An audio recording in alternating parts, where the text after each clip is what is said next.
بسم اللہ الرحمن الرحیم۔ السلام علیکم۔ آپ دیکھ رہے ہیں ڈی ڈی پی اینالیٹیکا۔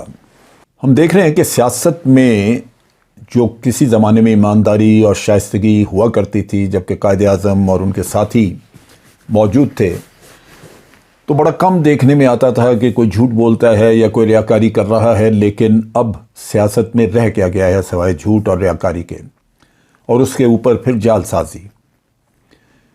یہ کام پہلے تو ہم نے صرف اسی طرح دیکھا کہ کچھ اکاؤنٹس وغیرہ سامنے آئے اور کہا گیا کہ جناب یہ فیک اکاؤنٹس ہیں، جعل سازی ہے، کسی کے نام پہ آپ نے کھولا، پیسہ آپ وصول کر رہے ہیں، لیکن کوئی وہ دودھ والا ہے یا کوئی اور چائے والا ہے، اس کے نام پہ اکاؤنٹ کھولے ہوئے ہیں۔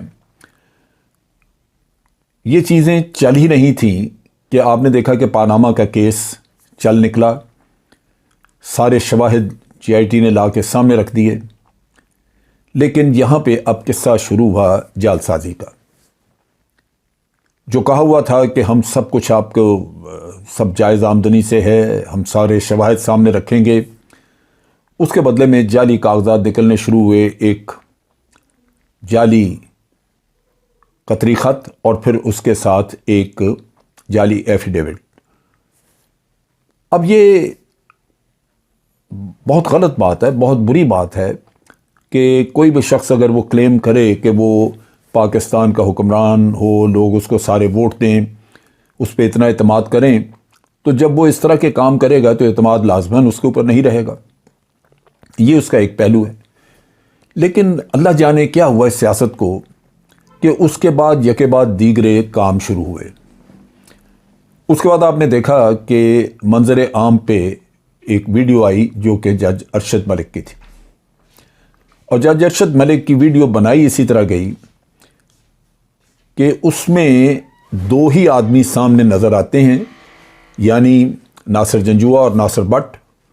انہی کا انفلوئنس ہے، وہی ویڈیو کو چلا رہے ہیں، انہوں نے بلیک میل کیا، ویڈیو خریدی گئی، لیکن پبلک کے سامنے لا کے یہ تماشا کھڑا کر دیا گیا کہ یہ ویڈیو جو ہیں یہ بالکل اصلی ہیں، اور جو مقدمہ ہے، جو مسئلہ ہے، وہ بالکل اصلی ہے کہ جناب وہ جج کا ضمیر جاگ گیا۔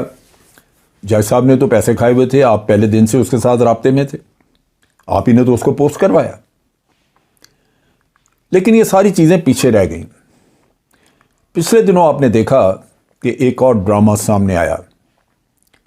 اس ڈرامے میں آپ نے دیکھا کہ ایک آڈیو ثاقب نثار صاحب کے نام پہ، اور کہا گیا کہ جناب وہ بات کر رہے ہیں کسی سے، اس کو کہہ رہے ہیں کہ جناب ہم نے ان کو سزا دلوانی ہے میاں صاحب کو، اور ان کی ضمانت نہیں ہونی چاہیے جب تک کہ الیکشن نہ ہو جائیں۔ اور اس چیز کو ری انفورس کیا پھر رانا شمیم کے ایک ایفیڈیوٹ سے۔ اس نے بھی جھوٹ بولا، اور ایفیڈیوٹ جو ہے اس کی پھر ہیرا پھیری شروع کی۔ پہلے اس کو لیک کیا، پھر اس کی ہیرا پھیری شروع کر دی، اور کبھی کہا کہ جناب وہ سیف کسٹڈی میں رکھا ہوا ہے، میرا نواسہ لے کے بیٹھا ہوا ہے، اور ویڈیو ہے وہ اصلی ہے۔ عدالت میں تو یہ ثابت ہوا کہ جس جج کا نام لیا گیا ہے وہ جج اس بینچ کا حصہ نہیں تھا، اور پھر جس تاریخ کی بات کی جا رہی ہے وہ جج موجود بھی یہاں نہیں تھا، وہ جسٹس صاحب ملک سے باہر تھے۔ اب یہ تو ثابت ہوا کہ یہ ایک جھوٹی کہانی تھی جو بنائی گئی، لیکن اس کو ری انفورس کیا ہوا تھا ایک ویڈیو سے، اور ویڈیو کی اوتھینٹسٹی اس کو بنانے کا اور اس کو جو اس کے بارے میں بنائی تو لازماً لندن میں بنائی گئی، اور اس میں ناصر بٹ، ناصر جنجوعہ وغیرہ یہ لوگ سامنے ہیں۔ ناصر بٹ نے کہا جی اور بھی بڑی ویڈیوز ہیں، وہ بڑی درست ہیں۔ وہ لگتا ہے کہ جعل سازی کا کام بڑے پیمانے پہ شروع کیا گیا ہوا ہے، اور عوام کو دھوکہ دہی کا سلسلہ جاری ہے۔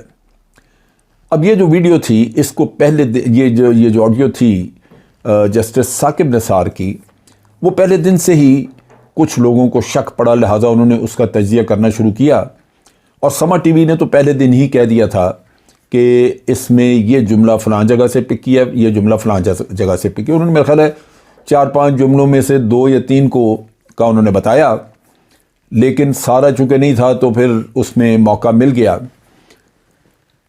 پی ایم ایل این کے لوگوں کو کہنے کا کہ جناب یہ باقی کے بھی جو سینٹنسز ہے اس کا بھی لے کے آئے، وہ کہاں سے لیے؟ اب یہ جب فورینزک کروایا، میرا خیال ہے ARY نے کروایا، یہ چیزیں ساری سامنے کھل کے آ گئیں۔ انہوں نے امریکہ سے کرایا اور کہا جاتا ہے کہ انہوں نے 10 لاکھ روپیہ خرچ کیے اس چیز کے لیے۔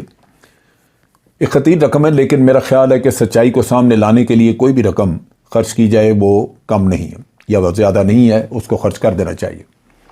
سچائی سامنے آئی اور انہوں نے بتایا کہ یہ 35 جگہوں سے مختلف الفاظ لے کے ان کو اکٹھا کیا گیا ہے اور یہ بڑی زبردست طریقے سے ایک جعلی ویڈیو، جعلی آڈیو تیار کی گئی ہے۔ یہ وہ جو کام ہے، یہ نیچرلی میں سمجھتا ہوں کہ ہمارے یہ حضرات جن کے اوپر الزام ہیں وہ ایک غلط رستے پہ چل نکلے ہیں۔ ایک طرف تو منی لانڈرنگ کی ہے، اس کے الزامات موجود ہیں، وہ کیس سارا کھل کے سامنے آ جاتا اگر ہمارے محترم جج صاحب جو کہ ان کے بڑی حمایت میں کام کرتے ہیں، اگر وہ حدیبیہ پیپر مل کا کیس چلنے دیتے۔ لیکن چلنے کیسے دیتے؟ آج پاکستان میں جو حمایت کرپٹ آدمی کو حاصل ہے وہ کسی اور کو نہیں۔ کرپٹ آدمی اگر ایک دفعہ اس کا کنفرم ہو جائے کہ اس کے پاس دولت ہے، اس نے کرپشن کی ہے، تو حمایت میں سارے عوام پاکستان لٹے ہوئے لوگ خود کھڑے ہو جاتے ہیں اس کی حمایت میں۔ المیہ تو یہی ہے، وہ آپ کی آنکھوں کے سامنے سب کچھ کرتا ہے، لیکن آپ آخر میں آ کے عام آدمی شاید بریانی کی پلیٹ، کوکا کولا کی بوٹل پی کے تو مست ہو جاتا ہے، یا شاید عوام میں یہ شعور ہی مارا جاتا ہے کہ وہ اس چیز کے اوپر سوچ وچار چھوڑ دیتے ہیں۔ اب مقصد یہی تھا کہ ایک ایسا، اس آڈیو کے ذریعے ایک ایسا ڈرامہ کریٹ کیا جائے جس سے یہ ظاہر کیا جائے کہ میاں صاحب اور ان کی بیٹی کے اوپر جو الزام ہے وہ درست نہیں ہے، وہ بے گناہ ہیں، اور زبردستی کسی کے دباؤ کی وجہ سے ان کو سزائیں دی گئیں۔ اور اسی کے ساتھ ساتھ وہاں پہ ججوں کو بدنام کرنے کے ساتھ ساتھ کوشش تھی کہ افواج پاکستان کو بھی بدنام کیا جائے اور یہ کہہ دیا جائے کہ جناب ان کی طرف سے چیف آف آرمی اسٹاف یا کسی کا یا DGI کا پریشر تھا تب جج نے یہ کیا۔ اور یہ ایک پرسیپشن کریٹ کی گئی ہے خاص طور پہ اس کام کے لیے۔ جعل سازی کی بھی کوئی حد، آپ نیشنل لیول پہ اپنا چہرہ لے کے سامنے آتے کیسے ہیں اگر آپ یہ ایسے کام کرتے ہیں؟ تو آج یہ گفتگو کرنے کا میرا مقصد صرف یہ تھا کہ خدارا آنکھیں کھولیں اور اس ملک کو بالکل ایک تماشا، ایک جگ ہسائی نہ اس کی کروائیں کہ ساری دنیا دیکھے کہ یہاں پہ جعل سازیاں ہو رہی ہیں اور پاکستان کے عوام پھر بھی مرتے جا رہے ہیں۔ یہ جعل سازی، اس کا ضرور حساب کتاب ہونا چاہیے۔ جو عدالتوں کو اور ملک کے عوام کو بے وقوف بنانے کی جو کوششیں کی جا رہی ہیں ان کو رکنا چاہیے۔ پاکستان کے عوام کو مطالبہ کرنا چاہیے کہ ان ویڈیوز کی، آڈیوز کی سرکاری طور پہ بڑے مستند ادارے سے ان کا فورینزک آڈٹ کروایا جائے، اور پھر یہ جعلی ویڈیوز پھیلانے کے اوپر ان لوگوں کو سزائیں دی جائیں جو اس میں ان ویڈیوز میں پھرتے ہوئے نظر آتے ہیں۔ یہ اگر کام ہم نے نہیں کیا تو یہ کھیل کہیں ختم نہیں ہوگا۔ یہ سازشیں، یہ جعل سازیاں، یہ مکاریاں، یہ جھوٹ، یہ پنپتا رہے گا۔ سیاست جب تک اس ملک کی صاف نہیں ہوگی، ملک کے مفاد کے لیے نہیں ہوگی، ملک کی محبت میں نہیں ہوگی، تو وہ آپ کے لیے مفید نہیں ہوگی۔ وہ صرف اور صرف ان سیاستدانوں کے خاندانوں کے لیے مفید ہوگی جو کہ یہ کھیل کھیل رہے ہیں۔ آج کے لیے اتنا ہی۔ افواج پاکستان زندہ باد، پاکستان پائندہ باد۔